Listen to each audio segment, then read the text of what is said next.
ये हमारा पहला लेक्चर है। इसके अंदर हम सी प्लस प्लस प्रोग्रामिंग जो है वो स्टार्ट करने लगे। और ये कोई भी सी प्लस प्लस का ये जो फाइल है या इसका जो प्रोग्राम है उसको लिखने के लिए आपको कोई ना कोई सॉफ्टवेयर जो है वो डाउनलोड करना पड़ेगा, जो कि बहुत सारे अवेलेबल हैं। आप इसको सर्च भी कर सकते हैं। वैसे मैं इसके लिए कोई वीडियो होपफुली आपको बना के भी दे दूंगा ताकि आपको पता लग जाएगा कौन कौन से हैं। जिस तरह हमारे पास विजुअल स्टूडियो है माइक्रोसॉफ्ट का, जो कि विंडोज़ के लिए ऑपरेटिंग है। और मैक के अंदर जिस तरह है एक्स कोड जो है, एक्स कोड वो सॉफ्टवेयर अवेलेबल है जिसके अंदर आप सी प्लस प्लस का कोड लिख सकते हैं। जिस तरह ये आप देख रहे हैं, इधर ही मैंने कुछ लाइंस ऑफ कोड जो हैं ये लिखी हुई हैं। इसी तरह डिफरेंट सॉफ्टवेयर जेट ब्रेन्स का है सी प्लस प्लस का। तो अगर आप अपने इंटरनेट के ऊपर सी प्लस प्लस आई डी ई लिखें तो वो जितने भी सॉफ्टवेयर्स हैं जो कि सी प्लस प्लस प्रोग्रामिंग के लिए यूज़ होते हैं, या जो सी प्लस प्लस के टेक्स्ट एडिटर्स हैं, वो आपको दिखा देगा। तो हमें इस तरह कोई भी प्रोग्राम अपने कंप्यूटर में इंस्टॉल कर लेना ताकि हम ये जब भी कोड लिखें तो हम उसको रन कर सकें। तो जिस तरह मैं ये जो भी कुछ लिखा हुआ है यहाँ पे, अगर मैं इसको रन करता हूँ, ये प्ले का बटन जो बना हुआ है इसको अगर मैं दबाऊँ तो आप देखेंगे कि ये बिल्ड सक्सेसफुली ये दिखा रहा है। और अभी रन कर रहा हूँ, इसको दोबारा रन करता हूँ। तो ये आप देख रहे हैं कि ये हमें दिखा रहा है कि सी प्लस प्लस। इसको इनके मैं थोड़ा सा चेंज कर देता हूँ कि welcome to C plus plus. अब मैं अगर इसको रन करूँ तो आप देख रहे हैं कि ये स्क्रीन के ऊपर मुझे वो नोट दिखा रहा है कि welcome to C plus plus. तो ये किसी भी प्रोग्रामिंग लैंग्वेज के जब भी आप लेक्चर स्टार्ट करते हैं तो ये एक किस्म की कन्वेंशन है कि हम जो पहला प्रोग्राम लिखते हैं उसमें हम ये सीखते हैं कि हम कंप्यूटर की स्क्रीन के ऊपर वेलकम, तो हम कंप्यूटर की स्क्रीन के ऊपर पहले किस तरह जो है वेलकम या का टेक्स्ट जो है वो डिस्प्ले करवा सकते हैं। तो वेलकम टू एनी लैंग्वेज कह लें कि ये एक बेसिक आपके पास कन्वेंशनल एक टर्म है, जो कि हम पहला प्रोग्राम जब भी राइट करना सीखते हैं किसी भी लैंग्वेज में, सी प्लस प्लस हो, सी हो, जावा हो, पाइथन हो, कोई भी लैंग्वेज हो, तो हम सबसे पहले जो कन्वेंशनली प्रोग्राम लिखते हैं वो यही होता है कि welcome to this language. Alright. So अभी आहिस्ता आहिस्ता हम इन सारी चीज़ों को देखेंगे कि जो भी चीज़ें हमने लिखी हुई हैं, जो जैसे कि hash, include, IO stream, using name space, STD, और ये बाकी सारी चीज़ें क्या हैं और हमने क्यों लिखी, ठीक है। तो हम आहिस्ता आहिस्ता इन सारी चीज़ों को कवर करेंगे। तो ये इस तरह प्रोग्राम लिखने के लिए और उसको रन करने के लिए आपको एक सॉफ्टवेयर जो है आईडीई जो है कोई भी सी प्लस प्लस का, वो डाउनलोड करना पड़ेगा। जैसे कि यहाँ पे मैं जो यूज़ कर रहा हूँ वो है एप्पल का अपना जो है एक्स कोड जिसे हम कहते हैं, ठीक है। इसी तरह आप यूजुअली जो है विजुअल स्टूडियो जो माइक्रोसॉफ्ट का है वो आप डाउनलोड कर सकते हैं अपने कंप्यूटर के ऊपर, और उसके ऊपर अपना सी प्लस प्लस प्रोग्रामिंग का कोड लिख सकते हैं। फिर जब भी आप उसके कह लें कंट्रोल्स को यूज़ करते हुए उसको रन करेंगे, उसको बिल्ड करेंगे, तो वो आपको उस सारे कोड की जो हम लिखेंगे उसकी आउटपुट जो दिखाएगा, ठीक है। जिस तरह यहाँ पे मेरे पास ये आउटपुट इसकी आ रही है कि welcome to C plus plus. तो इस लेक्चर को स्टार्ट करते हैं। तो इसके अंदर हम जो है कोशिश करेंगे कि हम ये सारी चीज़ें सीखें। मैं ये लेक्चर उर्दू में इसलिए बना रहा हूँ ताकि क्योंकि हमारे पास काफ़ी सारा कंटेंट जो है इंटरनेट के ऊपर इससे रिलेटेड आपको इंग्लिश में मिल जाएगा। तो अगर किसी बच्चे को समझ हो सकता है ना आए, इतनी ज़्यादा हमारी पिकिंग पावर ना हो इंग्लिश से रिलेटेड, तो मैं कोशिश कर रहा हूँ कि इसको उर्दू में बनाऊँ ताकि आप लोगों को ये पिक करने में आसानी हो। क्योंकि अगर आप बेसिक्स अच्छे से ग्रास्प कर लें तो आप होपफुली आगे किसी भी लैंग्वेज में जो है कोड लिख सकेंगे।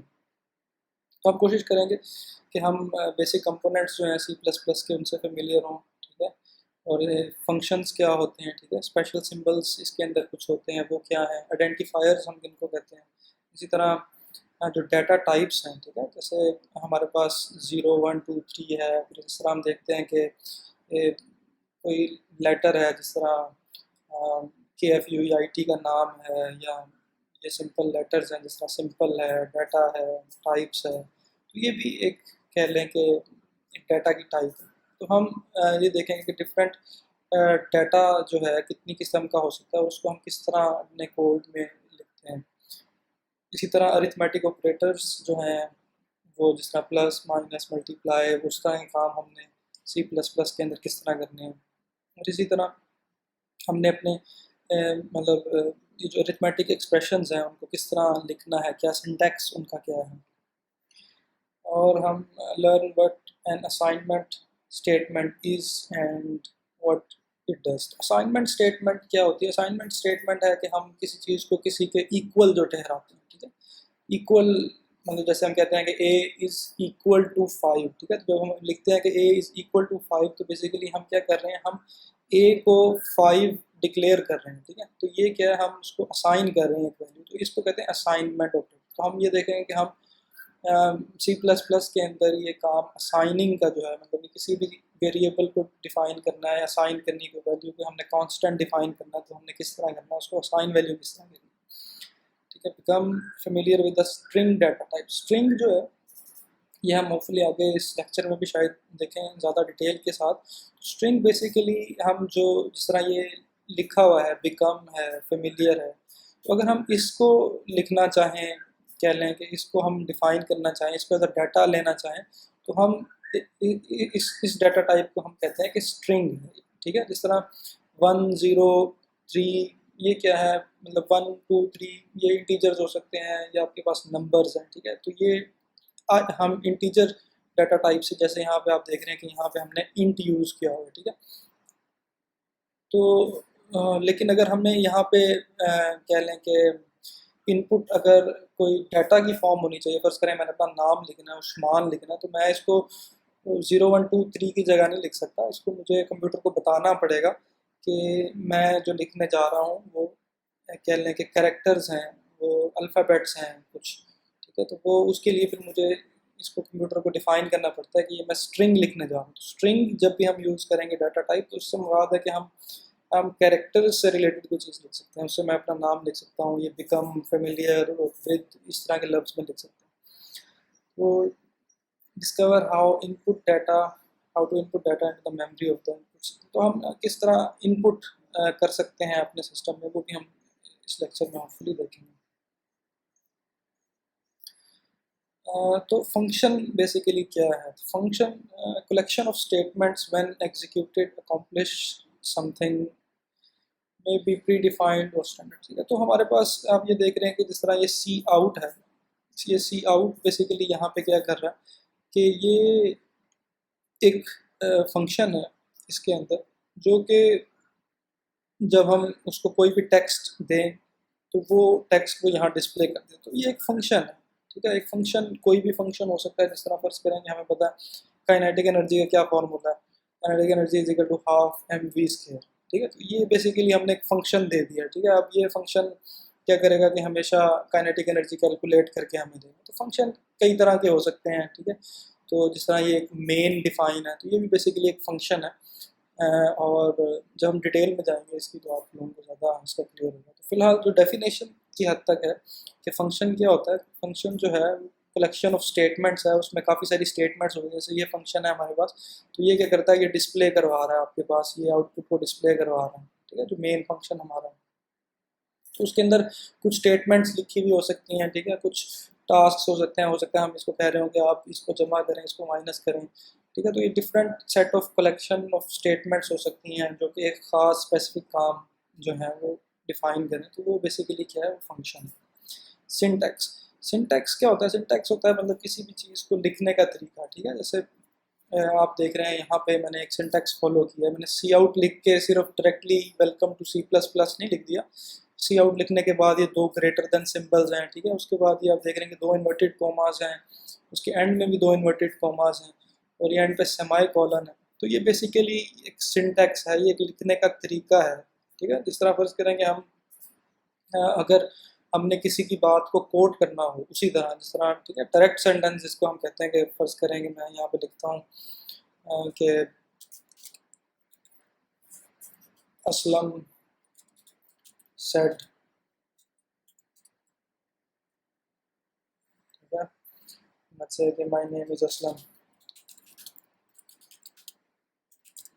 ठीक है। तो ये बेसिकली हम क्या कर रहे हैं, हम यहाँ पे एक सिंटैक्स को फॉलो कर रहे हैं, ठीक है, कि मतलब अगर हम किसी की बात को डायरेक्टली कोड करना चाहें तो हम क्या करते हैं कि एक कोमा यहाँ पहले लगाते हैं, फिर डबल इन्वर्टेड कोमा से स्टार्ट करते हैं और डबल इन्वर्टेड कोमा पे एंड करते हैं। तो ये बेसिकली अरेंजमेंट जो है, लिखने का तरीका जो है, ये बेसिकली सिंटैक्स होता है।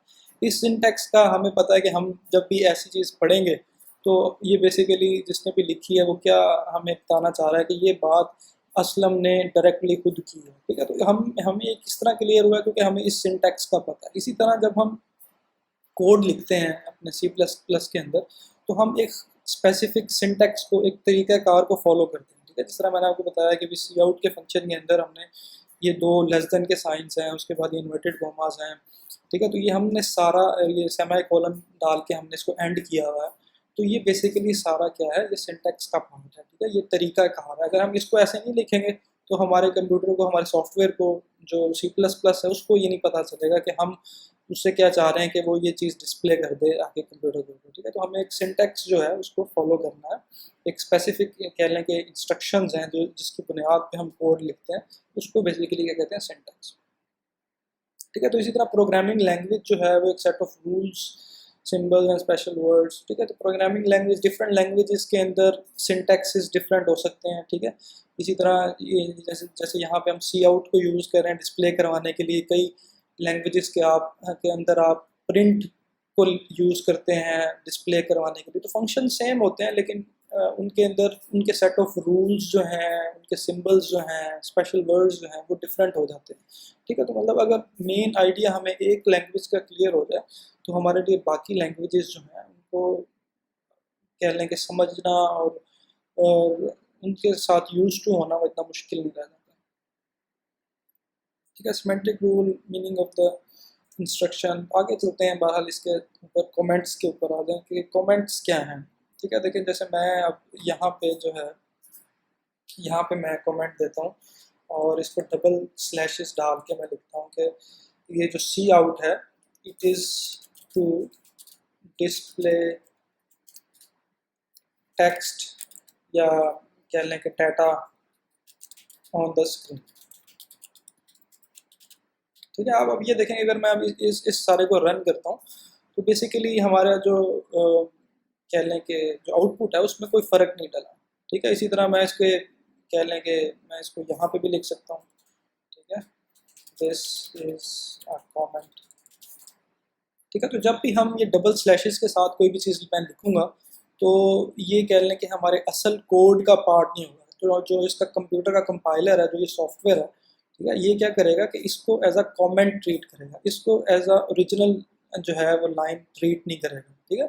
तो जब फर्ज करेंगे मैं इसको रन करता हूँ तो ये देखेंगे हमारे पास आउटपुट पे कोई फ़र्क नहीं आ रहा, उसको वो एज अ कोड डिटेक्ट नहीं कर रहा, ठीक है। लेकिन फ़र्ज़ करें कि मैं इसके आगे से ये दो हटा देता हूँ और अब मैं इसको रन करता हूँ तो ये देखें हमारे पास क्या है, एरर डिक्लेयर कर दी हमने। ये एक अननोन चीज़ है कंपाइलर के लिए।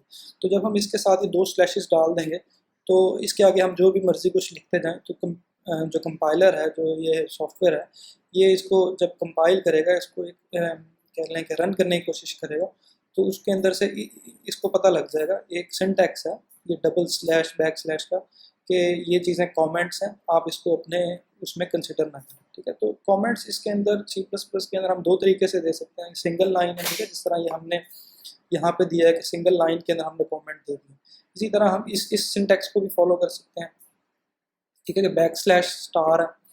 तो लेट्स से कि मैं यहाँ पे बैकलैश और ये स्टार और इसके बाद जो है एंड, इसको हम ये इस पहले स्टार और फिर बैकलैश जो है बैक स्लैश, उसको आपने करना है,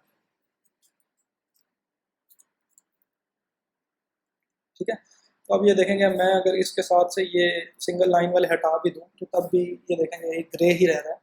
इसका मतलब है कि ये इसको एज अ कॉमेंट ही ट्रीट कर रहा है। तो मैं इसको रन करता हूँ तो ये देखेंगे ये सिंपली रन हो रहा है और ये इससे हमारी आउटपुट में इसको कोई फ़र्क नहीं पड़ता, ठीक है। तो अगर तो इसके अंदर हम मैं मल्टीपल लाइन्स इन दोनों के दरमियान में मैं लिख सकता हूँ, ठीक है। तो जैसे कि ये कॉमेंट है ये उस्मान मैं लिख देता हूँ, ये KFUIT मैं लिख देता हूँ। तो ये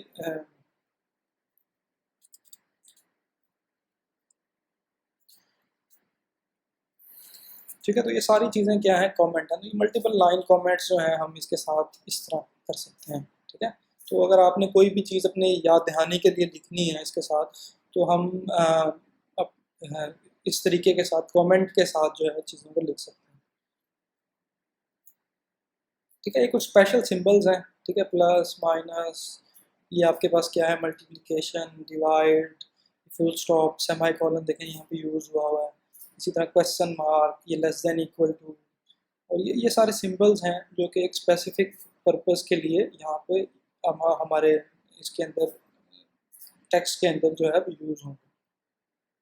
इसी तरह कुछ रिजर्व्ड कह लें कि आपके पास कीवर्ड्स होते हैं, ठीक है, जिनको हम डिफाइन नहीं कर पाएंगे। जैसे कि ये रिटर्न आप देख रहे हैं, तो रिटर्न बेसिकली एक फंक्शन है जो कि ऑलरेडी डिफाइंड है। इसी तरह सी आउट जो है वो C++ की लाइब्रेरी में ऑलरेडी डिफाइंड है। ठीक है, तो इसी तरह यूजिंग कह लें कि ऑलरेडी डिफाइंड है। तो इस तरह के कुछ कीवर्ड्स हैं, जिस तरह इंट, फ्लोट, डबल, चार, तो ये कुछ चीज़ें हैं जो कि ऑलरेडी डिफाइंड हैं, वो हम उसको नेम नहीं कर सकते इस तरह के। तो अभी अब हम आगे जाके कुछ डिफाइन करने की कोशिश करेंगे तो आपको इसका ज़्यादा आइडिया क्लियर हो जाएगा। तो फिलहाल अपने जहन में ये रखें कि ये रिजर्व्ड कीवर्ड्स हैं। हम इन कीवर्ड्स को कोई और मीनिंग देंगे तो वो हमारे लिए मुश्किल हो जाएगा। इन इन सब INT जो है टीचर के लिए डिफाइन कर रहा है। ठीक है, इसी तरह फ्लोट जो है वो हम डेसिमल पॉइंट्स या डेसिमल वैल्यूज़ को डिफाइन करने के लिए यूज़ करते हैं। तो ये सारे जो हैं ये डिफरेंट पर्पसेस के लिए रिजर्व्ड हैं ये कीवर्ड्स। ठीक है, तो हम इनको नॉर्मली इन कीवर्ड्स को उन्हीं पर्पसेस के लिए यूज़ करते हैं जो हैं ये। ठीक है, तो इसको हम कोई और चीज़ डिफाइन नहीं कर सकते या नहीं करते कहना। ठीक है, तो अनलाइकली होता है कि हम करें। ठीक है, तो आइडेंटिफायर्स क्या हैं, कंसिस्ट ऑफ लेटर्स, डिजिट्स। तो लेट्स से कि मैं यहाँ पे एक चीज़ करता हूँ, मैं यहाँ पे कहता हूँ कि ए की जो वैल्यू है, ए इज इक्वल टू, तो मैं इसको ले लेता हूँ कि ये है 34। मैं इसको के हम इंटीजर के साथ डिफाइन करते हैं, integer A is equal to 34, और उसके आगे मैं सेमी कॉलन डाल देता हूँ। अब मैं इसको रन करता हूँ। ठीक है, तो ये देखें, ये क्या दिखा रहा है कि ये अनयूज्ड वेरिएबल आपके पास है। ठीक है, तो मैं इसको ऐसे करता हूँ कि सी आउट भी इसको मैं करवा देता हूँ।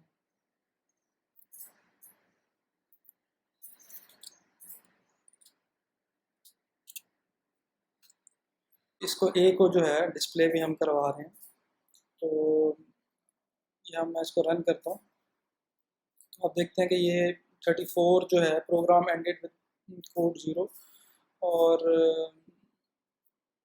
ये जो 34 है इसके अगर हमें आगे स्पेस चाहिए तो हम इसको दो दफ़ा ये कह लें कि इसको हटा के एक कमांड और जो है एंड लाइन, इसको मैं यूज़ कर लेता हूँ।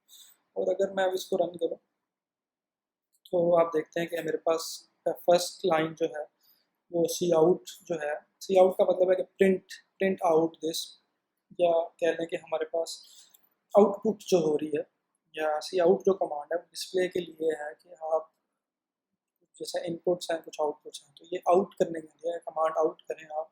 और ये क्योंकि ये एक स्ट्रिंग है, ठीक है, तो हम स्ट्रिंग जो है हम आगे पढ़ेंगे भी, हम इसको डबल कोटेशन मार्क्स जो है उसके अंदर हम लिखते हैं। और ये आप देख रहे हैं कि हमने लिख दिया वेलकम टू, तो यहाँ पे मैं कुछ भी लिखूँ तो ये वो यहाँ पे शो हो जाएगा। ठीक है, जैसे वेलकम टू C++ है, वेल मैं आपको यहाँ पे लिखूँगा वेलकम टू क्लास। ठीक है, और अब मैं इसको रन करता हूँ तो ये उसी तरह हमारे पास यहाँ पे ये शो करेगा। ठीक है, तो ये इसके लिए नोटेशन ये लाजमी है। और ये जो \n है ये बेसिकली नेक्स्ट लाइन को रिप्रेजेंट कर रहा है। ठीक है, तो अगर मैं फर्ज करें कि इस \n को ख़त्म कर देता हूँ यहाँ से, और अब मैं इसको रन करता हूँ तो ये देखें कि अब 34 जो है वो इसके बाद ही एग्जीक्यूट हो रहा है। ठीक है, तो एक चीज़ यहाँ पे मेन क्लियर रखें कि ये जिस तरह ये लाइन नंबर हैं जो मेरे पास यहाँ पे शो हो रहे हैं, तो जब भी आपका कोड रन होगा, जब भी आपकी कोई भी लैंग्वेज का कोड आप रन करेंगे, तो ये 1 2 3 ये ऊपर से नीचे जो है इसको रीडिंग करनी स्टार्ट करेगा। ठीक है, तो जो लाइन पे जिस तरह ये 11 लाइन 11 जो है लाइन 12 से पहले है, तो ये पहले ये लाइन इसको कंप्लीट करेगा, एग्जीक्यूट करेगा, उसके बाद ये लाइन 12 पे जाएगा और उसको एग्जीक्यूट करेगा। ठीक है। तो इस तरह यहाँ पे हमारे पास नेक्स्ट लाइन की कमांड अब क्योंकि यहाँ पे नहीं है, तो हमने अपने कंप्यूटर को ये नहीं बताया कि ये नेक्स्ट लाइन पे मूव ऑन करे, तो इसकी वजह से ये आप देख रहे हैं कि दोनों आउटपुट्स जो हैं यहाँ पे सिमिलर आ रही हैं, ठीक है। तो एक ये चीज़ है। अब इसको मैं फ़र्ज़ करें कि दोबारा जो है इसके अंदर \n ऐड कर देते हैं और हम मैं इसको रन करता हूँ, तो आप देखेंगे हमारे पास ये हम इसको क्या कह रहे हैं कंप्यूटर को कि आप ये टेक्स्ट जो है welcome to class exclamation mark के डिस्प्ले करें और उसके बाद नेक्स्ट लाइन के ऊपर मूव कर लें, ठीक है। तो \n ये आपको कहना है और इसको सी आउट जो है बेसिकली ये क्या है, ये प्रिंट आउट करने के लिए है, ठीक है। इसी तरह आप ये देखें कि मैं पहले इस जो ब्रैकेट के अंदर जो है ये चीज़, ये जो हमारे पास 9 से कह लें कि 14 तक है, इसको बेसिकली कहते हैं बॉडी, ठीक है। तो ये हमारे पास इस फंक्शन की जो इंट मेन है, इंट मेन बेसिकली क्या है, मेन क्या है हमारे पास फंक्शन, ठीक है। तो आपके पास C++ कोड के अंदर डिफरेंट फंक्शन हो सकता है, ठीक है। यहाँ पे फर्ज करेंगे इंट और तो फंक्शन हो सकता है लेट्स से कि KFUEIT, ठीक है। तो इसके आगे ये और ये फंक्शन जब भी हम लिखना स्टार्ट करेंगे तो हम ये करली ब्रेसेस से स्टार्ट करेंगे और ये करली ब्रेसेस पे ख़त्म करेंगे, ठीक है। तो इस तरह डिफरेंट फंक्शंस हो सकते हैं जो कि डिफरेंट काम कर सकते हैं, ठीक है। लेट्स से कि ये भी हो सकता है कि ये प्रिंट आउट कर रहा हो, लेट्स से कि ये भी सी आउट कर रहा हो और हम इससे सी आउट कहने करवा लेते हैं कि लेट्स से कि सिर्फ ये यूनिवर्सिटी प्रिंट आउट कर रहा है, ठीक है। और इसको हम सेमीकोलन ऐड कर देते हैं, ठीक है। और तो ये बेसिकली एक और फंक्शन है जो हमने इसके अंदर डिफाइन कर लिया, ठीक है। लेकिन आपके पास C++ का कोड जो है उसके अंदर हमेशा कोई ना कोई एक फंक्शन जो है उसका नाम मेन होना चाहिए, ठीक है। तो ये हमारे पास वो एक मेन फंक्शन है जो हमेशा रन करेगा, ठीक है। तो ये जब हम इस कोड को रन करेंगे तो लेट्स से कि मैं आपको रन करके दिखाता हूँ, ठीक है। तो ये देखें कि ये हम नॉन वाइड फंक्शन, तो ये हमने इसको रिटर्न 0 करना पड़ेगा इसको,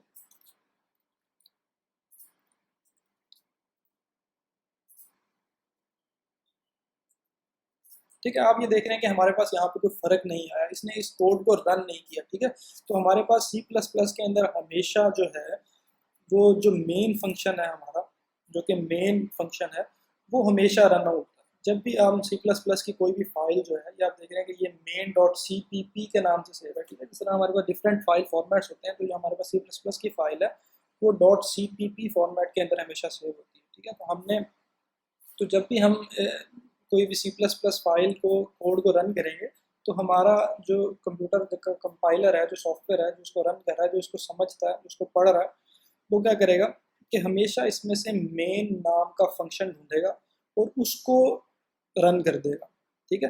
तो जितने बाकी जितने भी फंक्शंस कह लें कि इसके अलावा हैं, वो हमने डिफाइन तो हम उनको यहाँ पे कर सकते हैं, लेकिन हम वो तभी कॉल होंगे जब हमारे पास मेन के अंदर हम कोई कमांड ऐसी लिखें जो इस फंक्शन को यूज़ करे, ठीक है। तो वो हम आइंदा जो है बाद में इसको भी डिस्कस करेंगे कि हमने जो बाहर वाले फंक्शन है हमारे, जो कोई और फंक्शन है, उसको मेन फंक्शन के अंदर हमने किस तरह कॉल, ठीक है। तो क्योंकि डिफरेंट फंक्शंस हो सकते हैं, वो ऑपरेट कर सकते हैं, तो इसलिए हम जो है ये अपना मेन फंक्शन जो है डिफाइन करते हैं। तो किसी भी फंक्शन के लिए ये जो करली ब्रेसेस जो हैं ये क्या है, जो इसकी बॉडी डिफाइन करती है, उसको डिफाइन करती है कि ये क्या है, ठीक है। तो ये एक चीज़ आपने इस सिंपल से हमारे कोड के अंदर आपने क्लियर कर ली, ठीक है। और ये क्या है, ये कमेंट है, ठीक है। और ये क्या है basically hash include IO string, ठीक है। तो ये बेसिकली हमारे पास कह लें कि एक हम इसको समझें कि हमारे पास एक डिक्शनरी है, ठीक है। और हमने इसको उस जगह का पता बता दिया। Input IO stream basically define करता है इनपुट एंड आउटपुट स्ट्रीम, ठीक है। तो जब हम ये इसको कहते हैं कि ये आप अपने जब आप इसको रन करने लगें, जब आप इस कोड को पढ़ने लगें, तो आप इस जो IO स्ट्रीम जो है, जो इनपुट आउटपुट स्ट्रीम है, जो इनपुट आउटपुट का कह लें आपके पास फोल्डर पड़ा हुआ है जो आपके पास डिक्शनरी है उसकी, उसके अंदर आप इस कोड को पढ़ें, ठीक है। अगर मैं ये हैश इंक्लूड आईओ स्ट्रीम नहीं लिखूंगा, इनपुट आउटपुट स्ट्रीम नहीं लिखूंगा, तो मैं अपने इस फाइल से, मैं अपने इस कोड से कोई भी चीज़ इनपुट या आउटपुट नहीं कर सकूंगा, ठीक है। तो इसका मतलब क्या हुआ कि मैं अगर हैश इंक्लूड आईओ स्ट्रीम नहीं लिखूंगा तो मैं ये सी आउट कमांड जो है इसको रन नहीं कर सकूंगा, ठीक है। तो फिर अगर मैं सी आउट लिखूंगा तो कंप्यूटर को ये पता नहीं लगेगा कि सी आउट का क्या मतलब है, ठीक है। तो सी आउट बेसिकली इसके अंदर डिफाइंड है, ठीक है। तो सी आउट एक इनपुट और आउटपुट का जरिया है, ठीक है। तो क्योंकि ये आउटपुट कर रहा है, सी आउट आपके कंप्यूटर पे डिस्प्ले कर रहा है, ठीक है। तो ये तभी कारआमद है, तभी इसको इसकी समझ लगेगी अगर हम इसको बताएंगे, इसको कहेंगे कि भी आप आई ओ स्ट्रीम जो है, इनपुट आउटपुट स्ट्रीम जो है, उसको भी अपने मतलब इस फाइल का हिस्सा बना लें, ठीक है। और ये जो नेम स्पेस स्टैंडर्ड है, ये लिखने से, यूजिंग नेम स्पेस स्टैंडर्ड, ये लिखने से हम एक कह लें कि एक रिडंडेंट एक्टिविटी से बच जाते हैं। रिडंडेंट मतलब कि एक काम जो हमें बार बार करना पड़ता है। अगर मैं इसको यहाँ पे ना लिखूँ, ठीक है, यूजिंग नेम स्पेस एसटीडी को मैं यहाँ से ख़त्म करता हूँ, तो अगर मैं अब इसको रन करूँ तो ये देखेंगे हमारे पास क्या आ गया, कोड आ गया, ठीक है। तो इस कोड इस एरर को ख़त्म करने के लिए मुझे क्या करना पड़ेगा, मुझे एसटीडी और ये दो कॉलन मार्क्स जो हैं यहाँ पे यूज़ करने पड़ेंगे इन सारी कमांड्स के साथ जिसके साथ सी आउट आ रहा है, ठीक है। जैसे मैं अब इसको रन करता हूँ, ठीक है। तो यहाँ पे भी हमें यूज़ करना पड़ेगा, ठीक है। अब आप देखेंगे हमारे पास ये रन कर रहा है। तो ये एक रिडंडेंट एक्टिविटी, ये एक कह लें कि फालतू की एक्टिविटी मुझे ये बार बार करनी पड़ रही है कि ये स्टैंडर्ड और ये दो कॉलन की नोटेशन मुझे बार बार लिखनी पड़ रही है। तो अगर मैं इससे बचना चाहता हूँ तो मैं क्या करूँगा, यहाँ पे डिफाइन कर दूंगा यूजिंग नेम स्पेस स्टैंडर्ड, ठीक है। तो इससे फिर क्या हो रहा है कि हम अगर ये यहाँ पे नहीं भी लिखेंगे तो हम इसको कह रहे हैं कि ये जितनी भी कमांड्स हैं हम स्टैंडर्डाइज हम इसको कर देंगे और इसको हम हमें ये दोबारा दोबारा लिखना नहीं पड़ेगा। यूजिंग नेम स्पेस एसटीडी लिखेंगे तो हमें ये दोबारा दोबारा वो रिडंडेंट कमांड जो है एसटीडी और दो सेमी कॉलन जो है वो नहीं लिखने होंगे, ठीक है। तो इसका आपको समझ लग गया कि मैंने कोई भी चीज़ लिखनी हो तो मैं इसको कमेंट कर सकता हूँ, ठीक है। तो मैं इसको ये कह सकता हूँ कि मैंने हैश इंक्लूड आईओ स्ट्रीम इसलिए लिखा है कि because I wanted to use input and output commands in coding code, ठीक है। तो कोई भी मतलब आपकी उसके लिए मैं लिख रहा हूँ, ठीक है। और ये मैं इसलिए लिखा है, लेट्स कमेंट इट आउट के हम टू रिमूव द रिडंडेंसी, ठीक है। तो हम इसको कुछ भी कमेंट कर सकते हैं, तो ये आपको पता है कि ये क्या कमेंट है, ठीक है। इसके बाद हमने बात की है कि इंट नेम क्या है।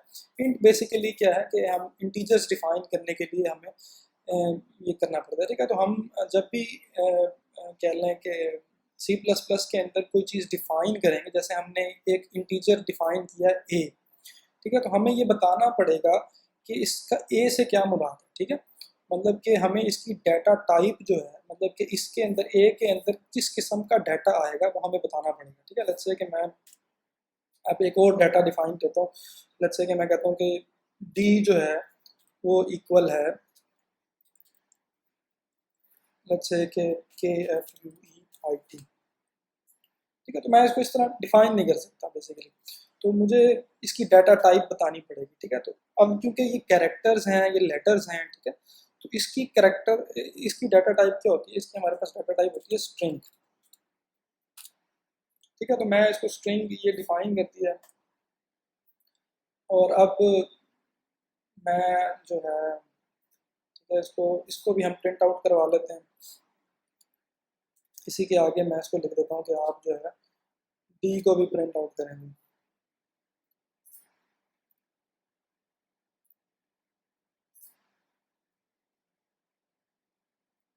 और मेरा ख्याल है हमें एक दफ़ा फिर इसको एंड एल को आगे कॉपी कर देना चाहिए ताकि हमें चीज़ें जो हैं वो मज़ीद क्लियर नज़र आएँ,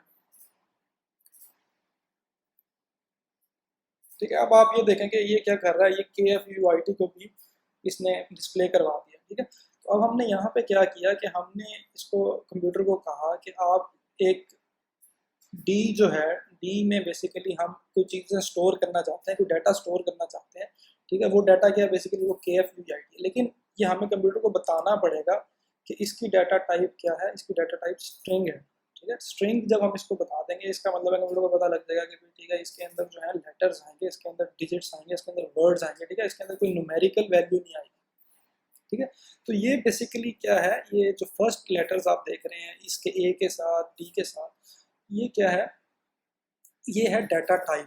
ठीक है, तो हम जिस भी किस्म का डाटा डिफाइन करेंगे वो हम पढ़ेंगे आगे कितनी किस्म का डाटा हो सकता है और किस तरह हम उसको डिफाइन करते हैं। तो ये बेसिकली क्या है, पहले डाटा टाइप है, और ये जो है ए और डी, ये बेसिकली क्या है, इसको हम कहते हैं आइडेंटिफायर्स। ठीक है, तो ये एक आइडेंटिफायर है। फर्स्ट करें कि मैं कहता हूँ कि ये एज है, किसी बंदे की भी एज थी 34, ठीक है, 34, तो वो मैंने डिफाइन कर दी। ठीक है, अब मैं इसको यहाँ पे भी मुझे चेंज करना पड़ेगा कि मैंने एज ही डिस्प्ले करनी है। ठीक है, तो लेट्स से मैं इसको रन करता हूँ तो कुछ फ़र्क नहीं पड़ा। ठीक है, आप देख रहे हैं कि ये आपके पास जो आउटपुट है उसमें कुछ फ़र्क नहीं पड़ा। ठीक है, लेकिन पहले ये 34 जो है कंप्यूटर की मेमोरी में ए के नाम से सेव थी, अब ये चीज़ जो है एज के नाम से सेव है। ठीक है, तो ये हम इसके अंदर ये क्या है, ये आइडेंटिफायर है। ठीक है, ये इस डाटे को आइडेंटिफाई करने का तरीका है, तो ये हम किसी भी तरह इसको डिफाइन कर सकते हैं। ठीक है, तो ये चीज़ अपने जहन में रखें कि ये क्या आइडेंटिफायर है। ठीक है, और ये इक्वल क्या करता है, ये बेसिकली क्या है, हमने पहले पढ़ा कि ये क्या है, असाइनमेंट ऑपरेटर है, असाइनमेंट। ठीक है, असाइन करता है, ये वैल्यू असाइन करता है। ठीक है, हम क्या कर रहे हैं, कोई भी, ये हमारे पास एज जो है हमने अपनी मर्जी से डिफाइन किया कि ये एक वेरिएबल है, एज है, इंटीजर है, इसके अंदर इसकी वैल्यू 34 है। ठीक है, 34 है, तो ये बेसिकली क्या है, असाइनमेंट ऑपरेटर। इक्वल क्या है, असाइनमेंट ऑपरेटर। और ये क्या है, टर्मिनेटिंग सेंटेंस है या टर्मिनेटिंग वैल्यू। जब भी हम सेमी कोलन लगा देते हैं तो इसको पता लग जाता है भाई कि ये अब यहाँ तक जो है ना, ये एक कमांड जो आपकी क्या है, एग्जीक्यूट होगी, उसके बाद ये अगली चीज़ जो है वो शुरू होगी। अगर हम ये नहीं लगाएंगे तो इसको पता नहीं लगेगा कि हमारी जो ये कमांड है, हमारी जो इंस्ट्रक्शन है वो टर्मिनेट हुई है कि नहीं हुई। ठीक है, इसी तरह हम डिफरेंट, आपको समझ लग गई है कि क्या है। ठीक है, लेट्स से इसको हम फ़र्क भी कर सकते हैं। ठीक है, आइडेंटिफायर है, इसको मैं कुछ भी लिख सकता हूँ। इसको मैं लिख सकता हूँ कि फ़र्ज करें कि नेम अंडरस्कोर यूनिवर्सिटी। ठीक है, और इसको यहाँ पे ज़ाहिर बात है, अगर मैं चाहता हूँ कि ये डिस्प्ले भी हो तो मुझे यही सारी चीज़ को यहाँ पे भी लिखना पड़ेगा, डी की जगह। इसको मैं रन करता हूँ। ठीक है, आप देख रहे हैं कि कोई फ़र्क ही नहीं पड़ा। ठीक है, तो ये बेसिकली क्या है, ये आइडेंटिफायर है, हम इसको चेंज कर सकते हैं, लेकिन इसकी कुछ वैल्यूज़ हम नहीं रख सकते। ठीक है, जैसे मैं फ़र्ज़ करेंगे इसको मैं INT के इक्वल नहीं रख सकता, इसको मैं रिटर्न के इक्वल नहीं रख सकता, क्योंकि ये वाले जो लफ्ज़ हैं, ये वाले जो कह लें कि स्पेशल कैरेक्टर्स हैं, ये एंड एल जिस तरह है। ठीक है, तो ये बेसिकली क्या है, ये ऑलरेडी डिफाइंड है, इसकी मतलब इसकी यूजिंग नेम स्पेस है, IO स्ट्रीम है, इंक्लूड है। ठीक है, तो ये चीज़ें डिफाइंड हैं ऑलरेडी हमारे C++ के कोड के अंदर। तो हमने कोई भी ऐसा आइडेंटिफायर नहीं रखना जो इनसे मिलता जुलता हो, या ये इनके इक्वल आइडेंटिफायर हमने नहीं रखना। ठीक है, इसके अलावा आप जो मर्जी रखें, एज रखें, नेम रखें, अपना कुछ रखें, जो मर्जी रखेंगे आप, तो आपको उसका कोई मसला नहीं बनेगा। ठीक है, तो हमने सी आउट की बात की, तो अगर हमने कंप्यूटर के डिस्प्ले के ऊपर या जिस तरह स्क्रीन के ऊपर हम ये जिस तरह ये ऑपरेट करवा रहे हैं, तो हमें कोई चीज़ डिस्प्ले करनी है, तो हमें हमेशा सी आउट कमांड जो है वो यूज़ करनी पड़ेगी। तो सी आउट कमांड का कुछ सिंटैक्स है, इसको कुछ यूज़ करने का तरीक़ाकार है कि हम सी आउट लिखते हैं, उसके बाद ये 2 लेस देन के साइन है। ठीक है, और अगर आप देख रहे हैं कि अगर तो कोई इंटीजर है, ठीक है, जैसे एज हमने यहाँ पे डिफाइन किया कि इंटीजर वैल्यू है, तो मुझे डायरेक्टली मैं एज लिख रहा हूँ, या मैं फ़र्ज़ करें कि सी आउट में कुछ और भी करना चाहूँ, फ़र्ज़ करें कि यहाँ पे मैं सी आउट करता हूँ, सी आउट 23। ठीक है, तो आप ये देखेंगे कि ये ऑलरेडी उसी तरह ये 23 हमारे पास जो है वो डिस्प्ले हो गया।